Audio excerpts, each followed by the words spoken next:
This is a short movie which should explain how to do the discussion 5 problem. Well, let's do it step by step. Free body diagram.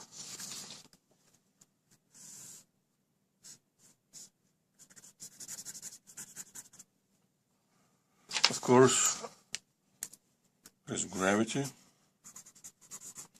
there is normal, and there is force of friction. What kind of friction depends on the case. So if the angle is relatively small, the static friction prevents the box from sliding down. If the angle is relatively large, the static friction cannot prevent it from sliding down anymore, and it will be sliding down and the friction will be kinetic. So there has to be a critical angle which we have to calculate first. So first of all, the free body diagram doesn't depend on the regime. The force of gravity still has two components relative to convenient directions of the problem. This is what we call mg parallel. That's the component of the force of gravity parallel to the surface. This is what we call mg perpendicular. That's the component of the force of gravity perpendicular to the surface. Or, if you prefer, we can call them x and y components. So the magnitude of this component supposed to be equal to angle. So that's supposed to be equal to hypotenuse mg times some function of this angle, and sine, cosine, and tangent, well, depends on the picture, that's a 90 degrees angle. If this is alpha, this angle is 90 minus alpha. These two directions parallel to these two directions, this angle is 90 minus alpha, this angle is alpha, so mg parallel is opposite to this angle, so that's supposed to be sine, and automatically mg perpendicular, or if you like to call it mgy, will be equal to mg times cosine of alpha. And it doesn't matter if it slides or not. Force of gravity should have exactly the same, normal force should have exactly the same magnitude as the y component of the force of gravity. They must cancel each other out. So that basically the Newton's second law written relative to the y-axis. The normal force has the same magnitude as mg cosine alpha. And if you want to write it down relative to the x-axis, in general we might have some acceleration, and in that case m times a should be equal to, well, now this component of the force of gravity mg sine alpha is responsible for the acceleration and force of friction, which has a negative component relative to the x-axis, and also the force of friction, well, depending on the situation, either static or kinetic. So basically we are solving two problems in one. So case number 1, critical angle.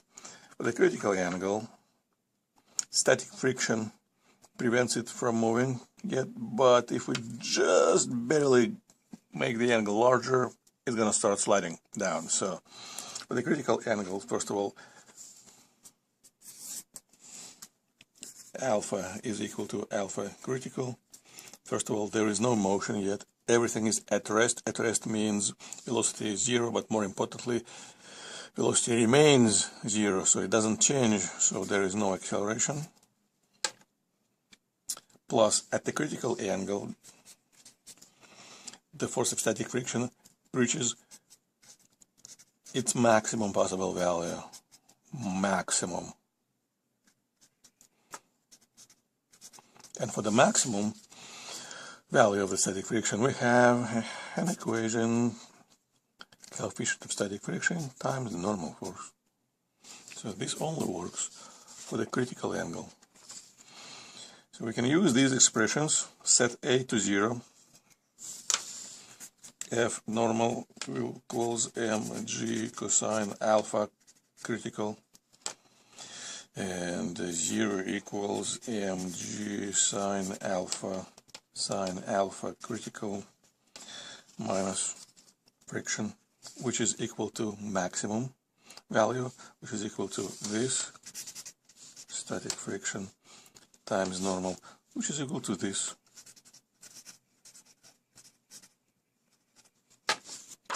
That's our equation we have to solve for the coefficient of static friction. MM cancel M's, GG cancel G's, so the coefficient of static friction turns out to be sine of the critical angle over cosine of the critical angle, which is tangent of the critical angle. That's it. Well, we can run an experiment, use a protractor, measure the critical angle, and calculate the coefficient of static friction. Or if we know the coefficient of static friction, we can use this expression to calculate the critical angle. Now, if the angle is below the critical one, of course, in that situation, we still have to apply the same free body diagram. The acceleration is still zero. But the question is, what expression should we use for the force of static friction? Well, the force of static friction is not equal to the maximum value of the static friction anymore. This happens only when the angle is equal to the critical one. So what do? Well, for the force of static friction, we can use this expression. There is no acceleration, so the force of static friction just equal to mg sine alpha.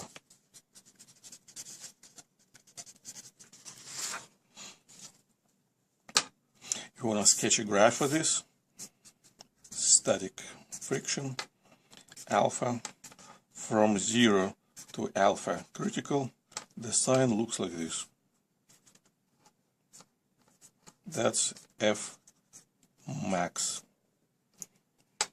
This value is equal to the coefficient of static friction times the normal force, which is the coefficient of static friction times m times g times cosine of alpha critical, which is, well, you see, the coefficient of static friction equals sine over cosine, sine alpha critical over cosine alpha critical times mg times cosine alpha critical. Of course, we get exactly the same equation. Mg sine alpha critical, because that's what it should be equal to when it's at its maximum. Alright, second part is done. And now the third part. If the angle is greater then the critical one,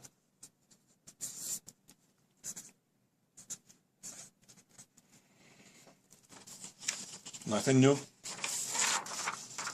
same free body diagram, same equations. The only difference now, the friction now is static, not static, kinetic. So ma is equal to blah blah blah, who cares.